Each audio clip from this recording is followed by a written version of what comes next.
Welcome to the Mindful Healers podcast with Dr. Jessie Mahoney. And Dr. Ni-Cheng Liang. We are physicians and leaders who are also trained in coaching, yoga, mindfulness, and integrative medicine. We are also mothers, spouses, sisters, daughters, aunts, and friends. In this podcast, we share candid, heart-centered, loving, science-based, thoughtful, and often fun conversations about the challenges life throws at us. With our collective experience of over 30 years in physician and personal wellness, we reflect and offer pearls of wisdom for navigating life's challenges with more ease. From parenting, marriages, money scarcity, cancer survivorship, uncertainty, challenges in practicing medicine, we cover it all. We invite you to refresh your perspective and empower yourself with mindset, mindfulness, and other well-being tools that actually work. A quick reminder that nothing in our podcast is medical advice.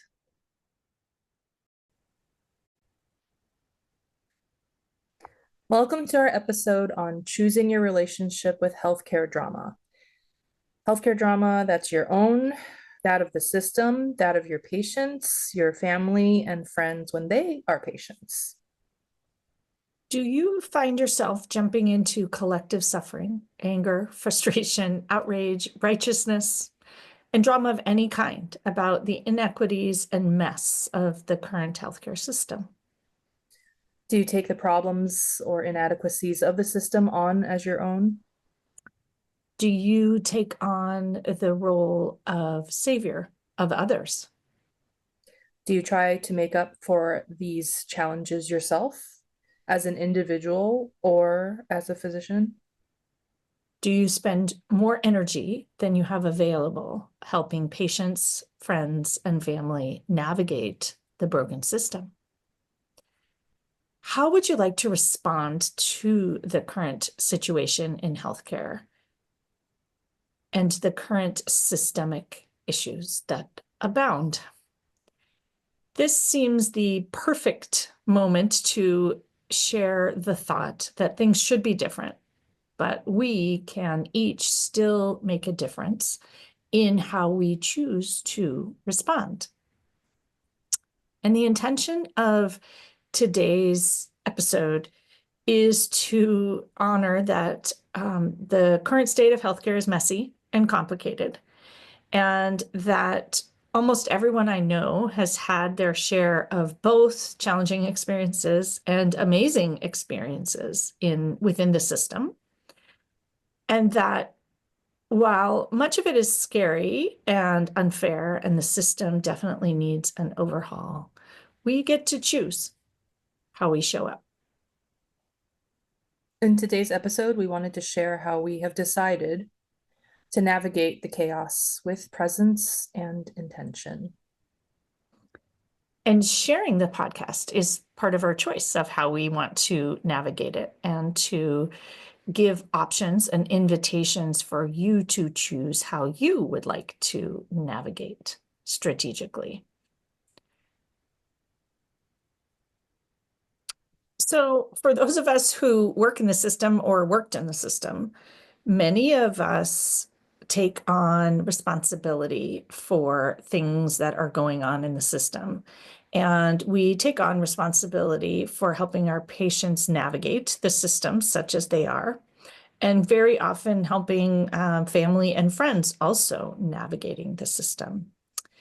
So as we start off, I wanted to pose, perhaps they're the reflection questions at the beginning, to consider what is yours to fix within the system? How do you want to contribute to change? What's healthy for you? What do you have capacity for? What do you want to take on? What's reasonable for you to take on? Remembering that there's no approach that's better or worse. And what we choose to take on is going to be different for all of us.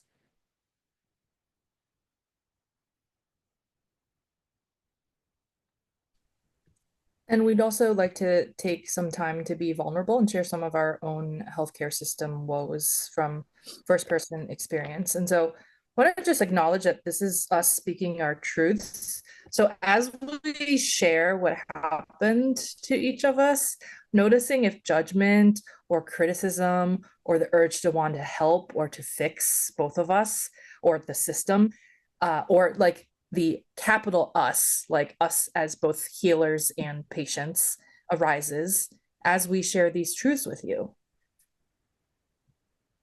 So I was going to start sharing an experience that happened actually 20 years ago that has very much shaped my own life, both as a human and as a woman and as a physician. And 20 years ago, I actually ended up in the ICU myself and with thoracic outlet obstruction and had a large clot and subsequently had a big surgery and a lot of complications and an extended hospital stay. And I found myself a bit triggered recently when I was reading about some other physicians who had also become patients who felt like they weren't being listened to, or perhaps weren't being listened to. And it brought up many a memory of being a patient myself and advocating and knowing that something was wrong and having people not listen. And many of the stories that I had in my own head about maybe why they weren't listening, or maybe I was wrong, and maybe I didn't know, and getting into a lot of those thoughts that get us into trouble. And I think for me, one of the things that I learned from the experience myself was to always listen to patients after that, to assume that they were right, and to remain curious and non-judgmental. But I think that our system, such as it is, because there is so much pressure and so few resources and very little time, everyone in it is under pressure and the system is under pressure. It makes it really hard to sit and pause and listen, even if we should. And so I think just reflecting that my own journey as a female and as a patient was really impacted by not being listened to. And honestly, 20 years later, I still have complications from not being listened to. And so to recognize that we all get to choose how we want to respond to that. And my choice has actually been, mostly until today, to not speak up about it. And it was interesting that I felt compelled to speak up about it because other people were speaking up about it. And I thought, well, why have I not? Like, should I have? What was my responsibility? And for me, it felt very important to, at the time, I had small children and I needed a lot of time to recover and to get back to being a doctor and doing the things that I could do post-surgery, even though I did actually spend the rest of my career with several disabilities that haven't changed. And to figure out how to do that in a way that for me felt honest and authentic, it was literally not addressing it and not doing anything about it and not speaking up, not because I was afraid to speak up, but because I didn't have capacity and I didn't want to, and it wasn't something that I wanted to take on at the time.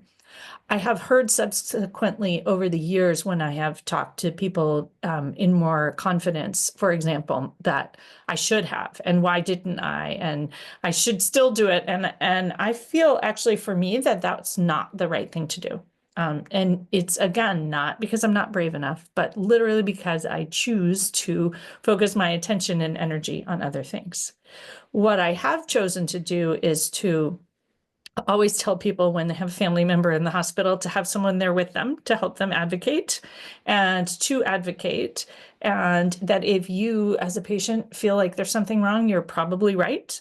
And I always tell my own patients that same thing. Like, if you think there's something wrong, I'm going to believe you and, continue to look, even if I don't know what it is right now, because it made that strong of an impression on me. So that was the story that I felt compelled to share around this issue of the woes and problems in the healthcare system, and acknowledging fully that I actually think now, 20 years later, there's probably more pressure and more challenges than there were at the time.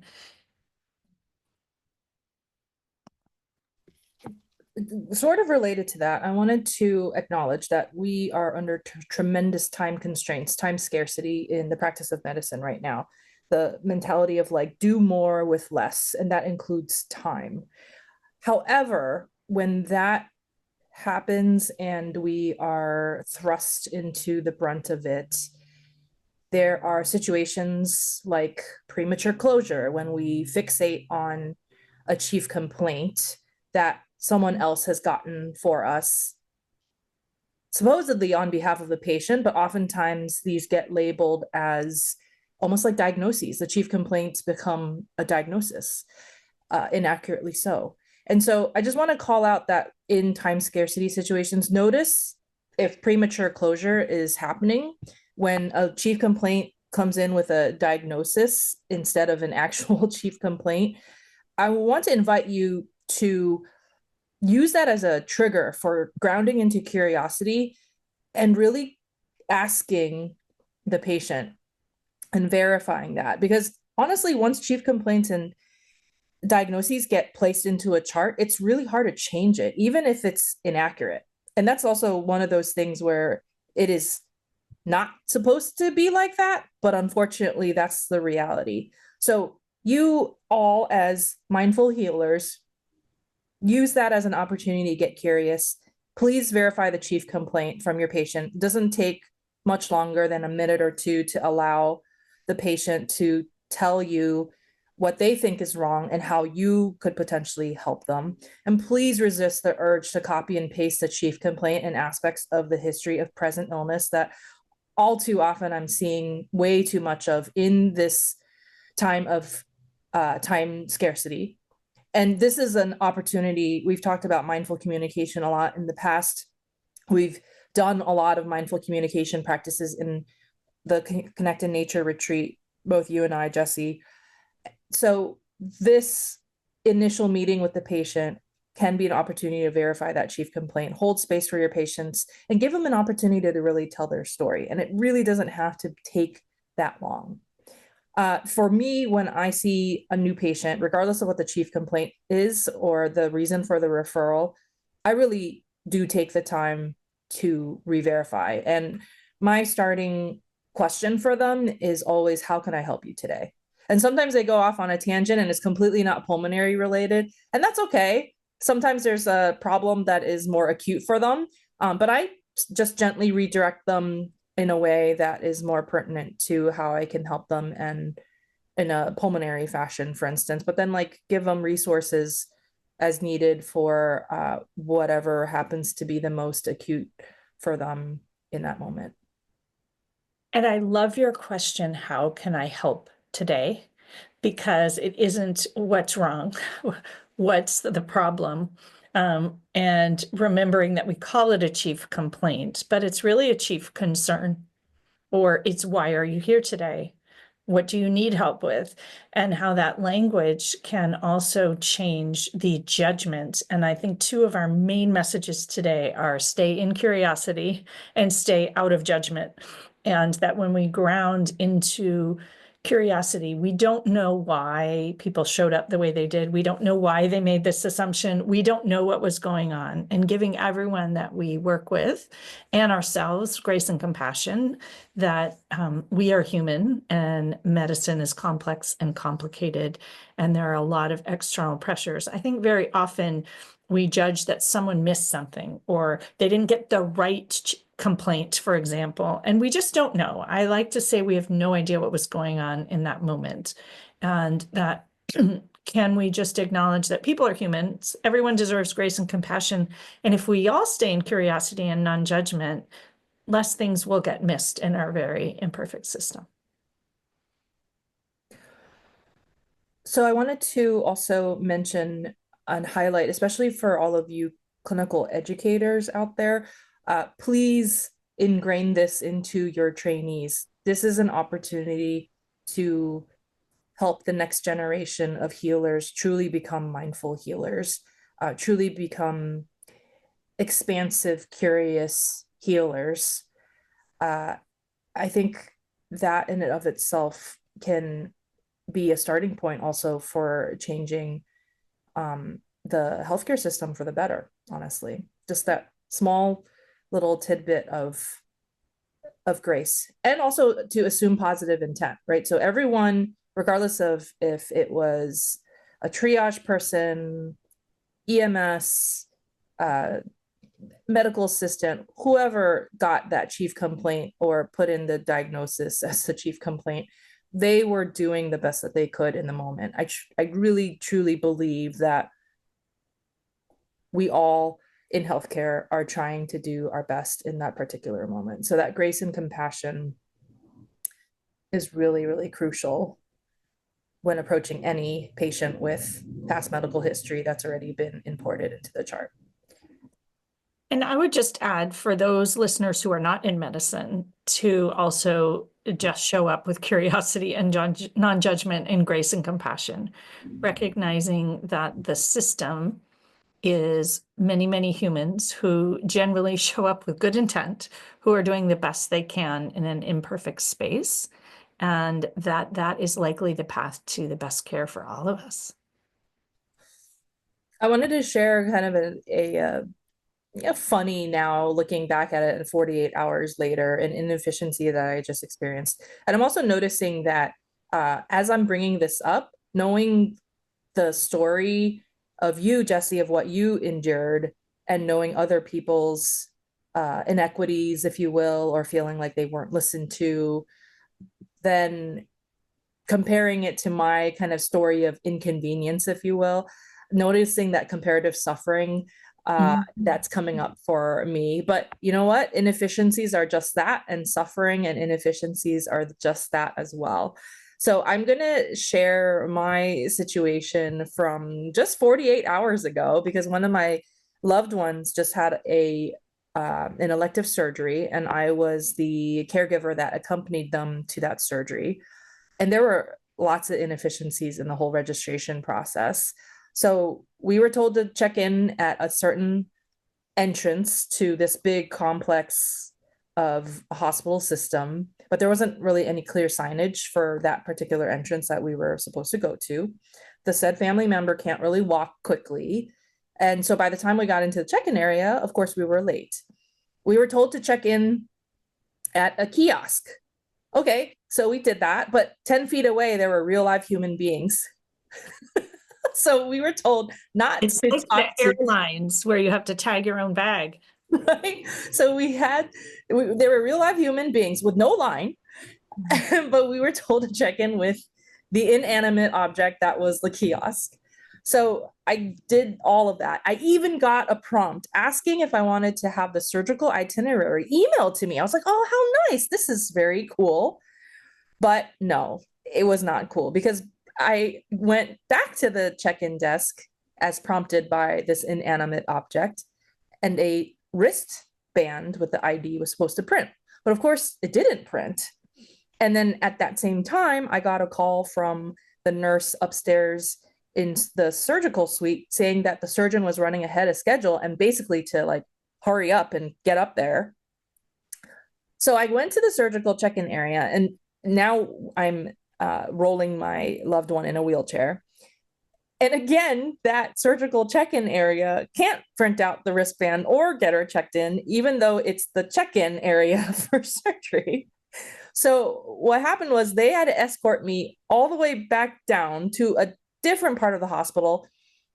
And I will mention that it was like the entire length of the hospital. And we were kind of booking it at this point. I was power walking with my loved one in a wheelchair. You're getting your steps. Exactly. I was like, this is like a 2-for-1. And lo and behold, I got a real live check-in person, finally got her checked in, got the wristband, and then had to roll her back all the way the entire length of the hospital, and then back up to the surgical check-in area. So when I finally got her back to the surgical area for pre-op, the nurse, the first thing that she asked me was, "How are you today?" Thinking I would say something like, "Oh, fine, how are you?" But no, what I did actually was I allowed myself to feel the feelings. I was very frustrated. I was also angry.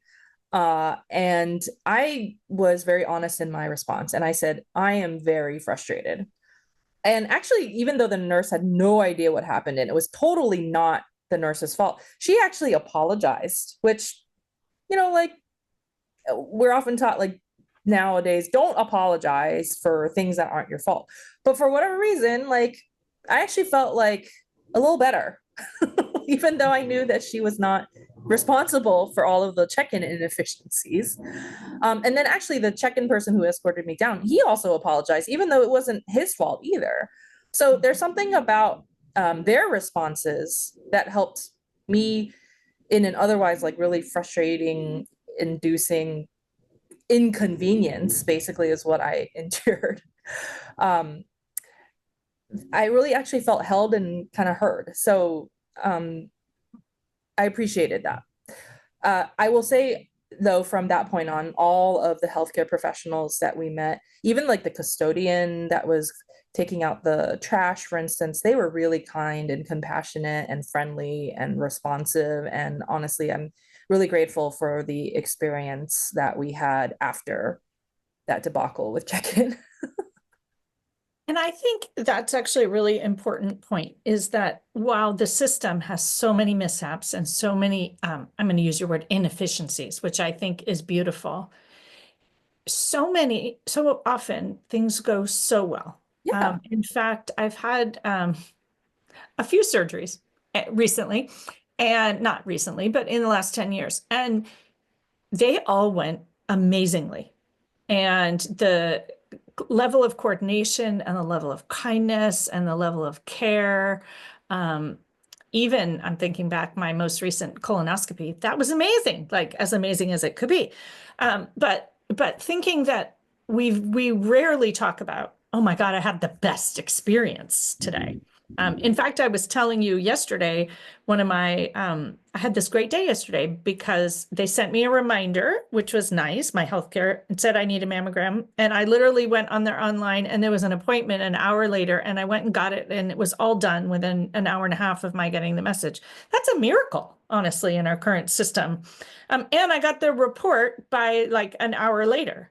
Like, how amazing is all that? Like, unbelievable. And so, but we rarely celebrate that. And so, also remembering that our brain, these negative experiences stick, and we feel like, especially people who work in healthcare, that is somehow our responsibility and we need to fix it and we need to own it. And we just, as a culture, like to focus on the things that are wrong and broken and need to be fixed. And so spending a little bit of time anytime something goes well, celebrating that and celebrating the parts that did go well, because it's very likely that, 90% of our experiences are actually pretty good.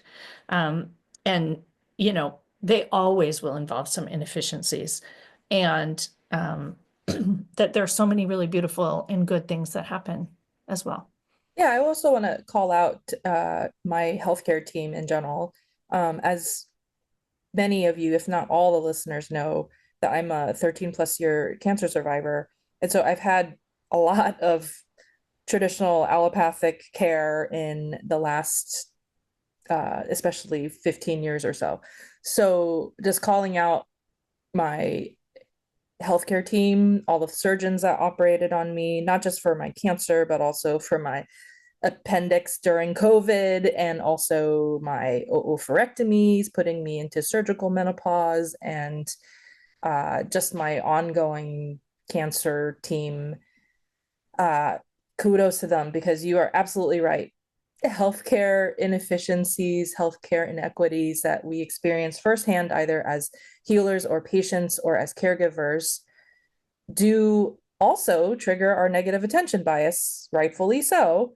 But the vast majority of my experiences sharing in my truth is that I am so grateful for my healthcare team, despite some inefficiencies.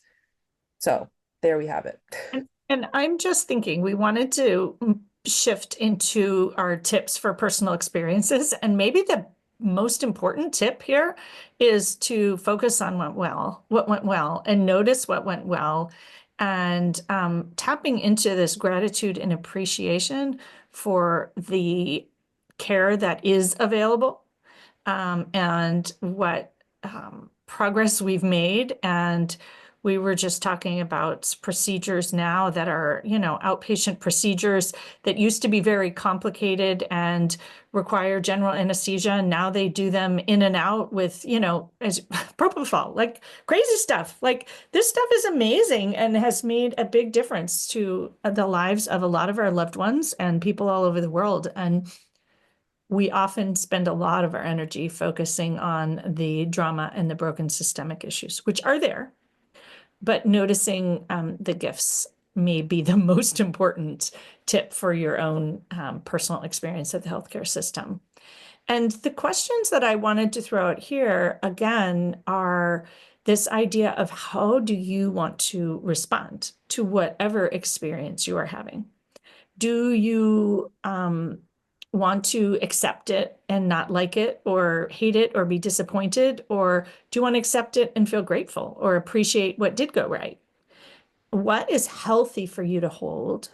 And what do you want to hold? Might you show up with curiosity and non-judgment? Maybe you don't know why this happened. You don't know what others was happening in the wherever you were at that moment. And then, oh, you go ahead. I also wanted to add another holding question, and that is, what is actually for you to hold? Mm-hmm. Yeah.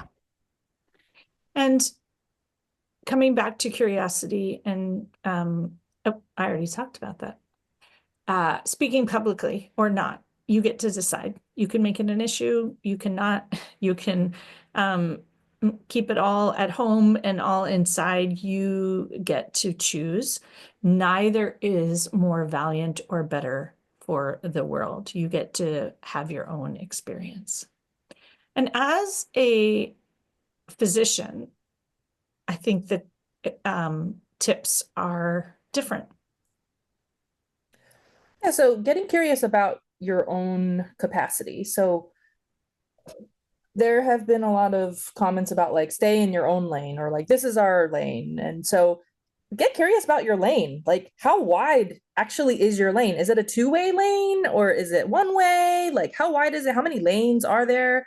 And like this street, this road is going to change day to day, moment to moment.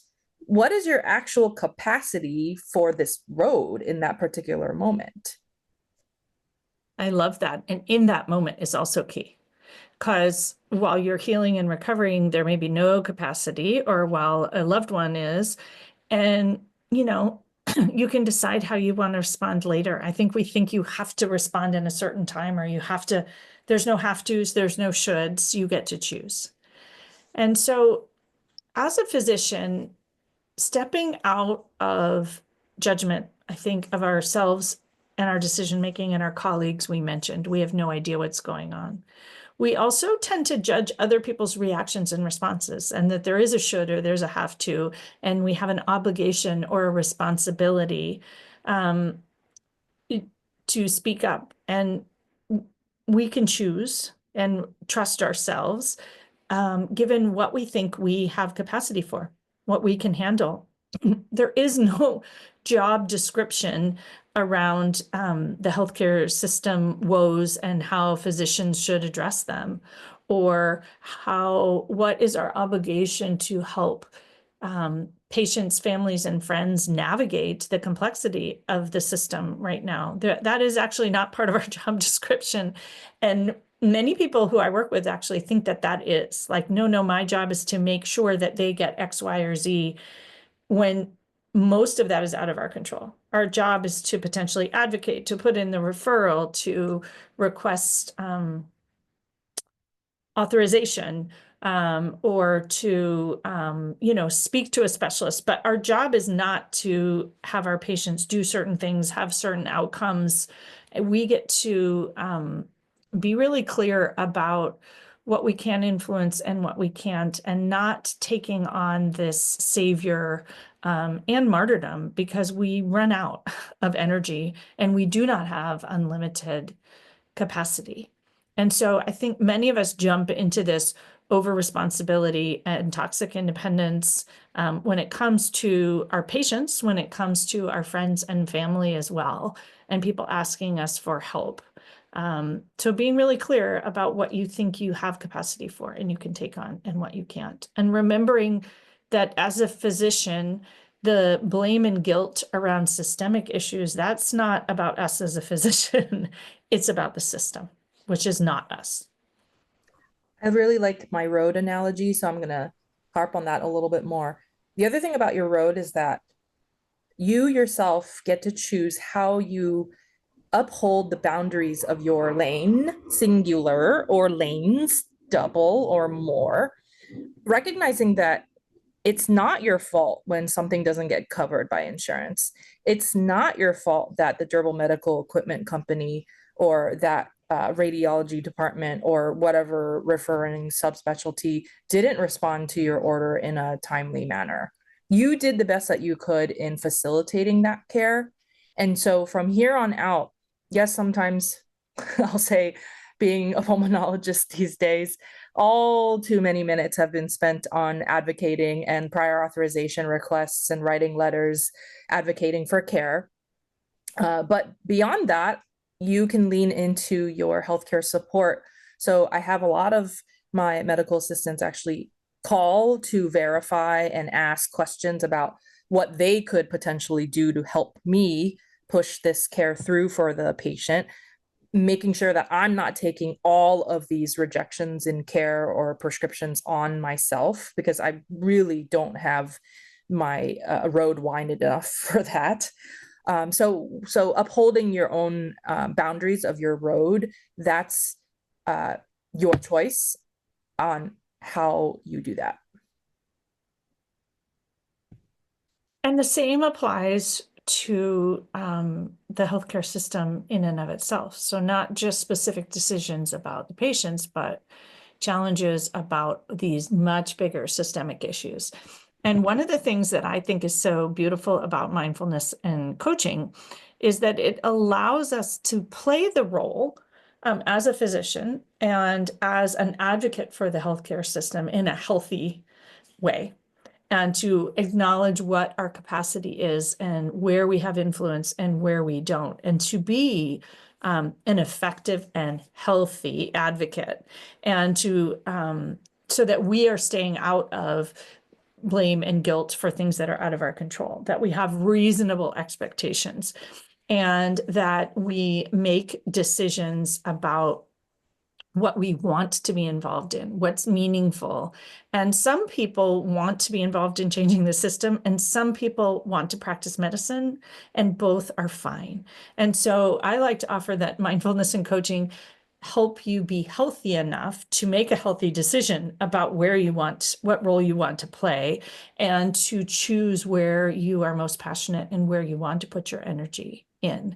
And knowing that just because you work in the system or you are a physician or a healthcare provider, that doesn't mean that this is all belongs to you. And I think the key things are staying out of the over personalization. What's happening in the system is not a reflection of you, and focusing on what is reasonable, what is possible, and what's in your control can be a really helpful way to be able to continue to practice sustainably and healthily and live sustainably and healthily and happily. I want to highlight something that we mentioned before, and that's celebrating the wins and celebrating what has been going well or what is going well. So it is a fallacy that 100% of the healthcare system is broken. There are actually many components of the healthcare system that work quite well. And partly because the people who choose to go into healthcare are healers, and they truly do want to help people. And so when things do go well in the system, and also I would add, like on a personal level, like when the medical assistants go above and beyond, when there's been excellent extra communication or just excellent communication in general. For instance, I love it when other colleagues reach out to me and talk to me personally about a complicated case or run something by me or check in, so that we are truly a team, a multi-faceted subspecialty care team to recommend the care that is personalized and best for the patient. In fact, like, I recently just got a text from a colleague in a different subspecialty that we co-manage a lot of patients on, and she was really laudatory about my care, at the same time talking to me about a complicated issue about one of our complicated patients. But then I was also laudatory to her on the text, saying all the things that I really appreciated about all of the connections that I had with her, from her office sending me records in a timely way, to her comprehensive notes, to her excellent care. Like, I highlighted all of that. And it was just a really great, even though it was just on text, that moment of connection was really, really valuable and really reaffirming in terms of like, hey, we are a team and we make a good team together for our patients. I think this focus on the humans within the system, and humans, it's a human profession and we are taking care of humans. And so when we can drop back into being human, caring for other humans, listening to other humans, connecting with other humans, that's where the beauty and brilliance of medicine shine. And acknowledging that there is a lot that is wrong with the healthcare system. You might witness it. You might be the victim of an inefficiency, an inequity. You might be in the midst of it as a care professional. So if you have the capacity, checking in with the boundaries of your lane, checking in with your lane in that particular moment. If your lane is wide enough and you have capacity, yeah, absolutely. Provide feedback, be advocating, because of course it can be helpful. And I like to think that the feedback will go somewhere, and sometimes it does and sometimes it doesn't. But I think in general, if it's constructive feedback in a system that has a capacity to actually listen and act on that particular feedback for the sake of what's best for the patients, then I truly think that that feedback can be part of changing healthcare for the better.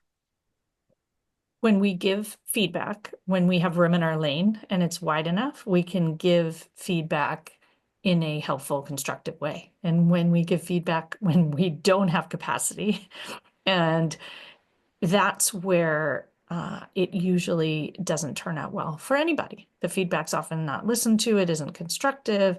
And so the main message of our conversation today is to really be aware of where you have capacity and to choose how you want to respond. In any moment for you, that's going to look different, and trusting that you can know what works well for you when you pause and breathe and make an intentional decision. Jessie and I just released dates for our Connect in Nature retreat. It is at her home, partly at Nicasio Creek Farm, Labor Day weekend 2025. We would love to explore your lanes, your roads, your capacities with you in all different facets of being a healer, a patient, a family member who advocates for their loved ones. We'd love to explore all of that with you. And that retreat is open to family members, as I want to mention. It's open to men, women, anybody in the healthcare system. And you can bring spouses and partners and friends and colleagues and adult loved ones who can participate as participants. And that has been a really incredible experience for those who have joined us. And it's a nudge to think about this very unique experience where those you love and care for can also get exposure to mindfulness and also understand how It can improve their lives and have a better understanding of where you're coming from as a healer as well. So I encourage you to not just come yourself, but consider bringing a colleague, friend, med school residency friend, or someone who you think could really benefit from mindfulness and mindset work. Thanks so much for joining us today. Please leave us stars and, if at all possible, a written review. It really does help other people find us. And we would be immensely grateful if you would continue to share this podcast and its messages with others who you think might find it interesting and or benefit. We will see you next week.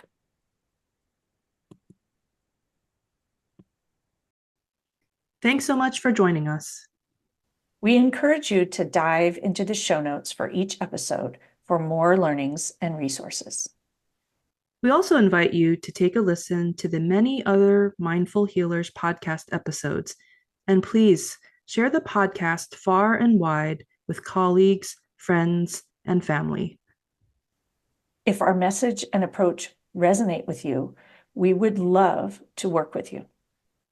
When you listen to a podcast, you consume information, but when you work with us, you can actually practice and change. We offer coaching and mindfulness experiences, talks, workshops, retreats, and more. Connect with us at themindfulhealerspodcast.com. The content of this podcast is not medical or life advice. We invite you to participate in the mindful moments we offer at the end of most of our podcasts, but please only do so safely.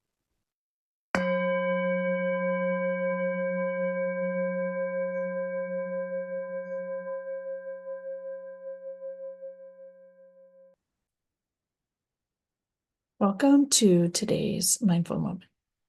A moment to pause and notice your own choices in life. Acknowledging what decisions have felt comfortable for you, what decisions have not felt comfortable for you, and how you might choose to move forward from here. Taking a moment to find your feet on the earth or your sit bones on the chair to reconnect with your breath. And send yourself kindness and compassion for whatever your journey in the healthcare system as a provider of healthcare and a receiver of healthcare has been.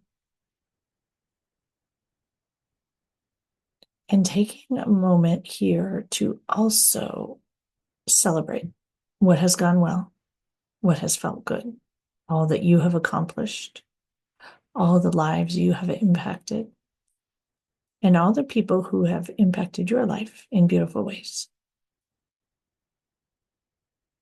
Taking a breath into the nose and out through the mouth, and bringing a hand to heart and another hand to top. And just pausing. Sitting with the world as it is today. Messy, beautiful, painful, loving, all the things all mixed up. Taking a moment to acknowledge all of the humans who are working in healthcare, who are doing the best they can. Taking a moment to wish that things could be different or different. And taking a moment to pause and decide how you might wish to move forward from your own personal experiences with experiences of people that you love, whatever it might be. Breathing in and breathing out.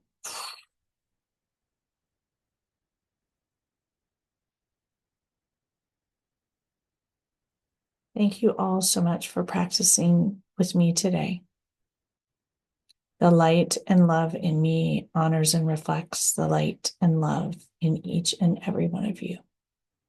May you all have a beautiful week, showing up with kindness, compassion, love, and respect for yourself and one another.